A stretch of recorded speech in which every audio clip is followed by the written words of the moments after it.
Assalamualaikum warahmatullahi wabarakatuh.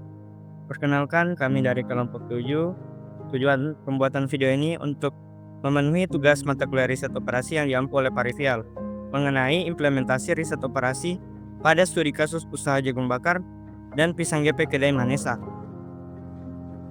Sebelum itu, perkenalkan anggota kelompok 7 sendiri. Saya Muhammad Arul Abizar dengan NIM F521-23038. Ada John Scott Nyambung dengan NIM F521-23035. Ada Muhammad Al-Ghifari Ramadan dengan NIM F521-23039. Ada Muhammad Syardiansyah dengan NIM F521-23037. Dan yang terakhir Diewansyah dengan NIM F521-23050. Baik, latar belakang pembuatan materi ini yaitu sebuah perusahaan membutuhkan perhitungan yang baik untuk meningkatkan produktivitas dan kestabilan penjualan untuk menghindari kerugian dan kesalahan.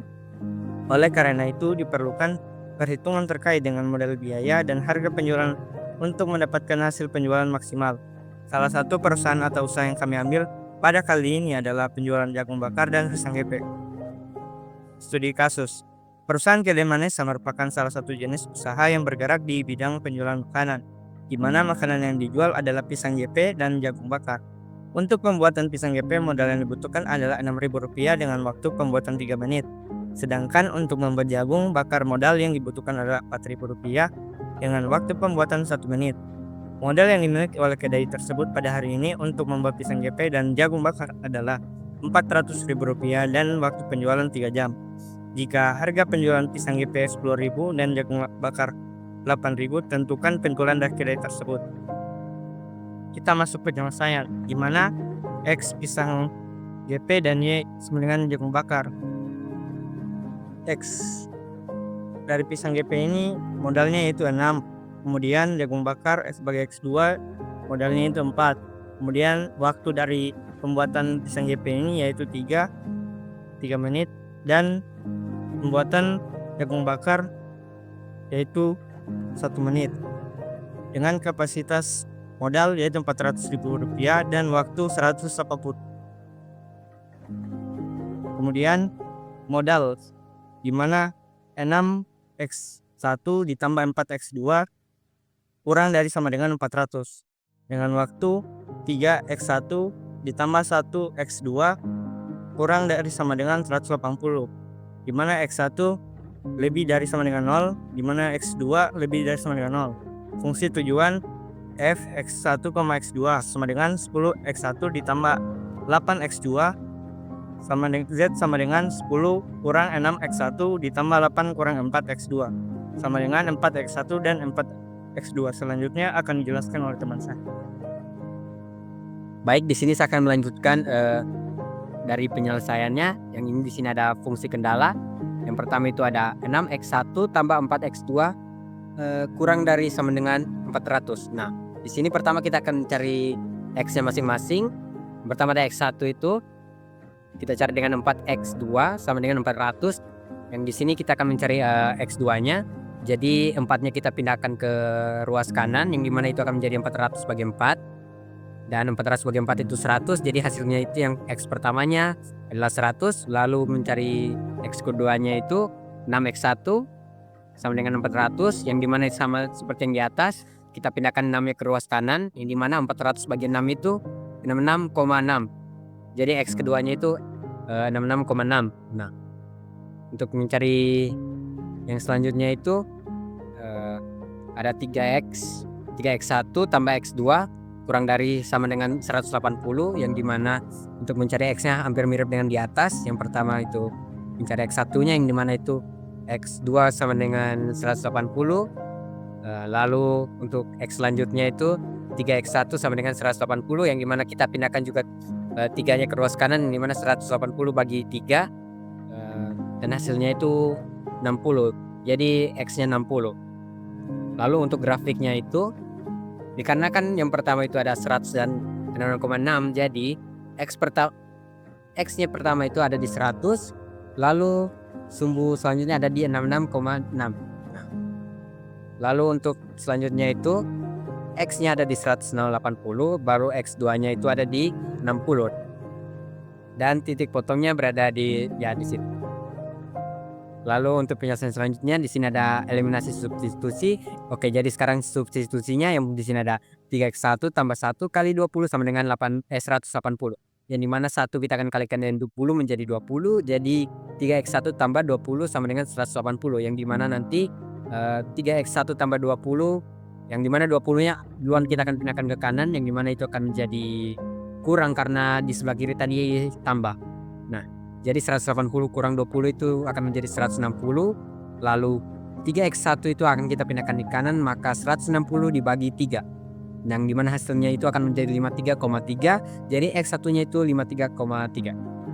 Nah, setelah kita sudah selesai menghitung semua itu, jadi kita mendapatkan titik potongnya yang dimana itu 53,3 dan 20. Nah, mungkin itu sekian dari saya. Materi selanjutnya akan dilanjutkan oleh teman saya. Baik, saya akan melanjutkan penyelesaian di slide 11. Jadi titik ujinya itu A 0,0, terus B 0,100, C 53,3, 20, D 60,0. Terus fungsi tujuannya F dalam kurung X1 X2 sama dengan 10x1 tambah 8x2. Terus Z 10 kurang 6 x1 tambah 8 kurang 4 x2.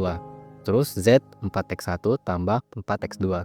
Nah, penyelesaiannya itu 4 kali 0 tambah 4 kali 0, itu di bagian A itu 0. Terus B 4 kali 0 tambah 4 kali 100 sama dengan 400. C 4 kali 53,3 tambah 4 kali 20 sama dengan 293,2.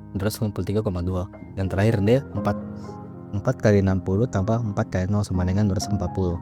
Maka untuk mendapatkan keuntungan maksimum penjualan tersebut, produk yang harus dijual adalah jagung bakar sebanyak 100 produk. Nah, berikut adalah dokumentasi kegiatan kita.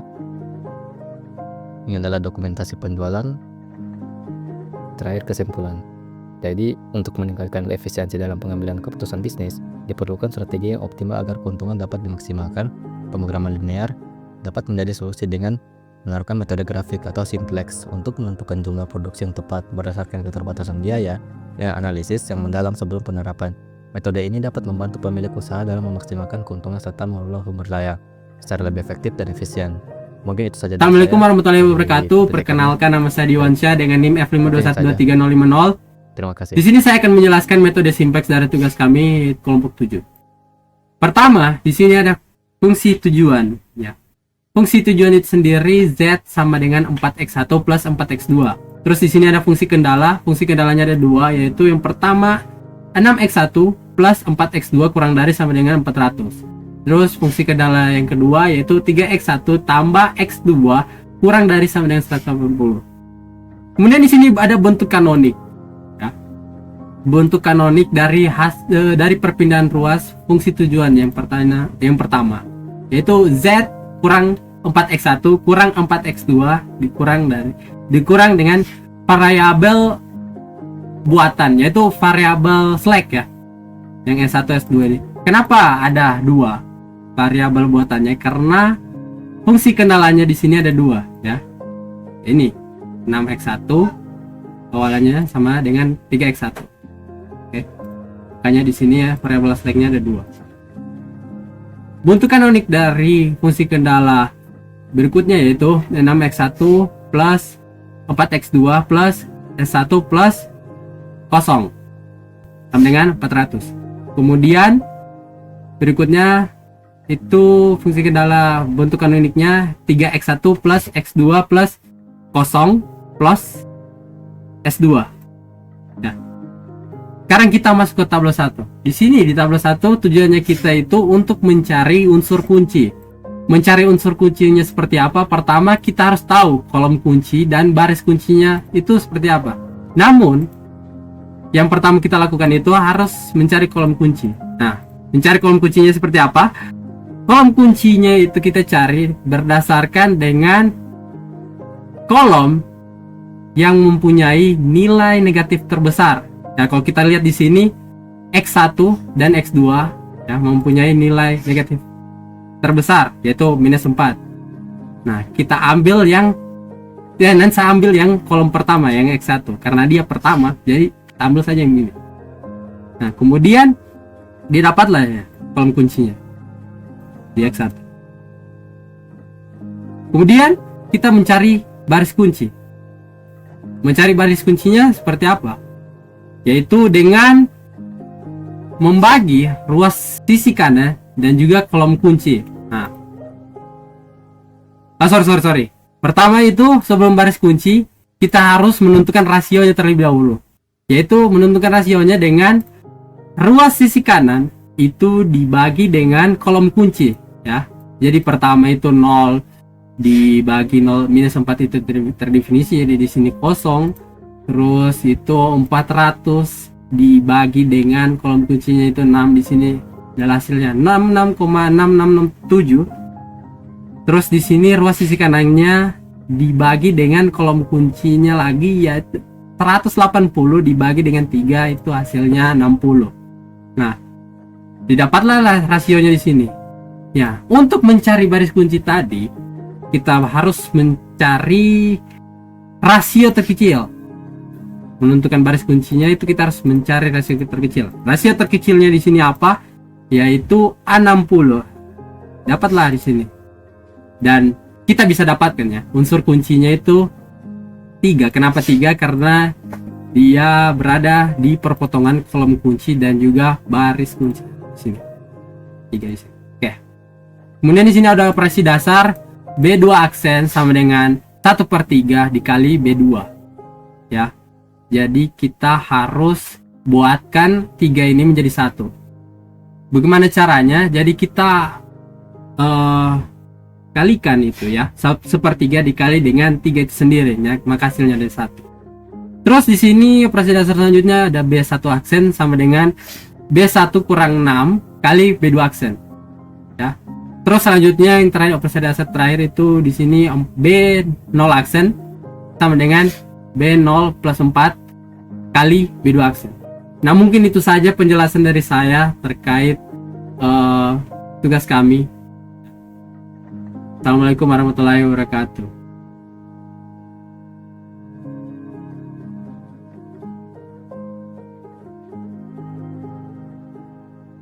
Baik, Assalamualaikum warahmatullahi wabarakatuh. Perkenalkan, nama saya Muhammad Alifar Ramadan dengan NIM F521230339. Nah, setelah tadi kita melakukan operasi dasar di mana rumusnya untuk menentukan B2 aksen yaitu dengan 1/3 dikali dengan B2 mula-mula. B2 mula-mulanya ini adalah kolom kunci dan baris kunci, perpotongan antara kolom kunci dan baris kunci yaitu 3. Maka hasilnya adalah 1. Nah, selanjutnya di situ kenapa hasilnya harus dikurangi dengan 6? Karena di kolom kunci nilainya nilai pada sel kolom kunci yaitu 6. Dikurangi 6 agar hasilnya menjadi 0. Nah, di selanjutnya untuk menentukan B0 aksen kenapa ditambah dengan 4? Karena agar supaya nilai minus 4 ditambah 4 itu menjadi 0. Nah, selanjutnya kita masukkan rumus VQ pada tablo kedua. Di sini, tablo kedua untuk menentukan rumusnya yaitu B2 aksen sama dengan 1/3 dikali dengan B2 mula-mula. 1/3 1 per 3 dikali dengan B2 mula-mula. B2 mula-mulanya itu di mana? Yaitu 0. Nah, selanjutnya yaitu 1/3 dikali dengan B2 mula-mulanya yaitu 3. 1/3 dikali dengan 3 maka hasilnya adalah 1. Begitu seterusnya.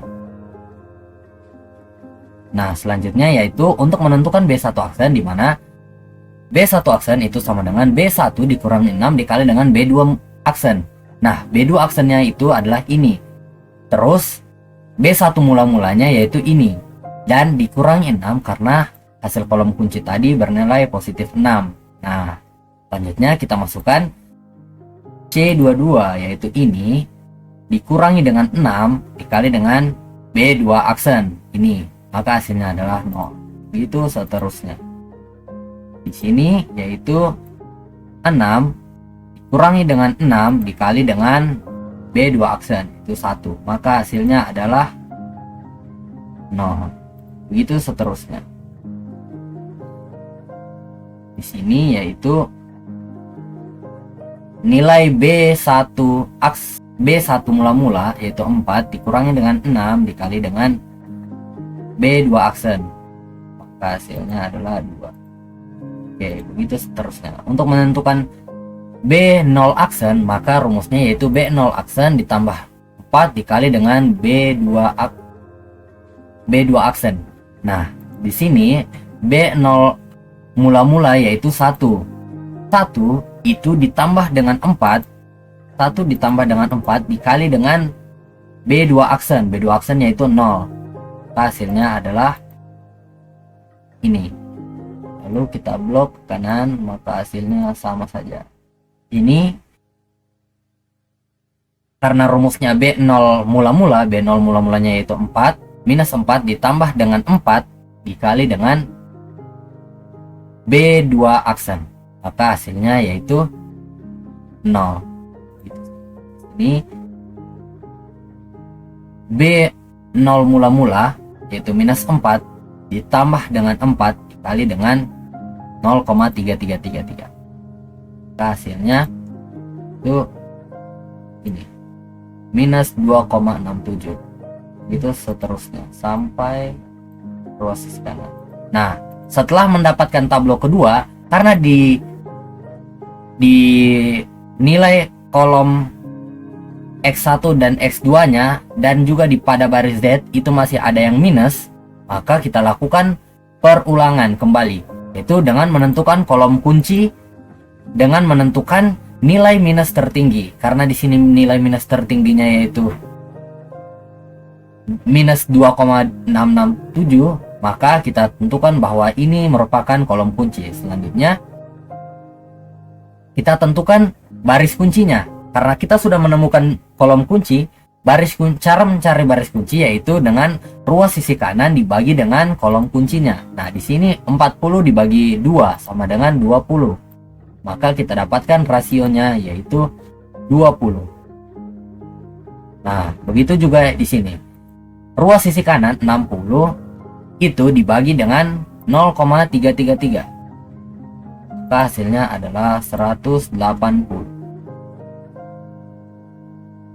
60 dibagi dengan 0,33.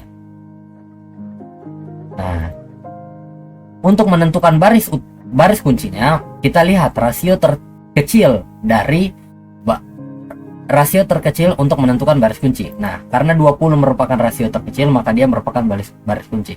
Nah, kita mencari unsur kuncinya. Unsur kuncinya yaitu perpotongan antara kolom kunci dan juga baris kunci, maka hasilnya adalah 2.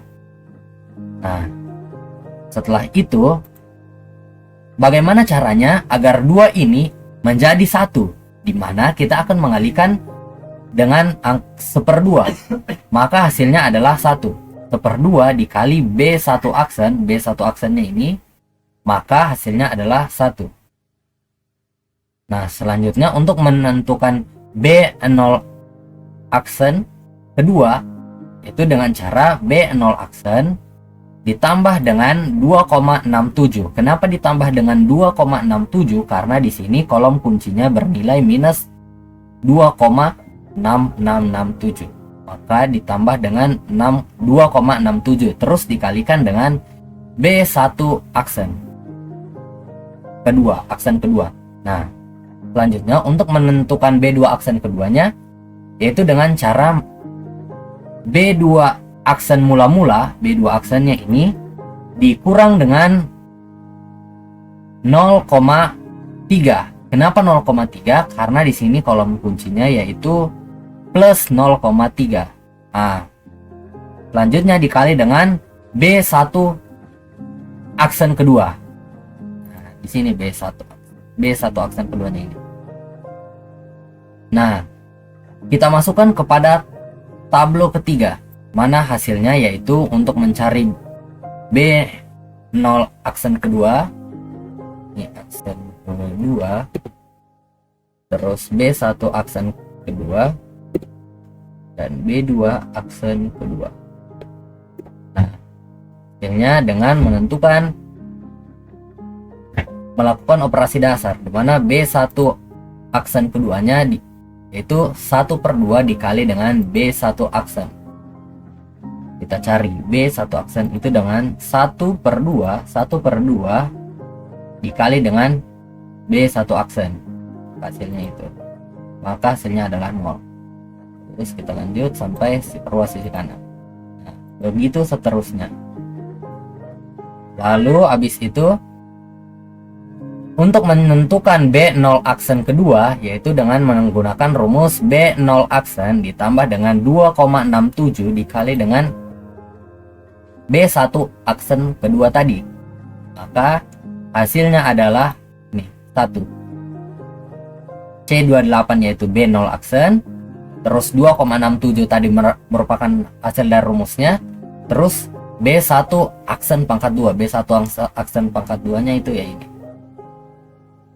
Begitu seterusnya sampai ruas sisi kanan. Oke, di sini juga sama caranya. Nah, selanjutnya untuk menentukan B2 aksen.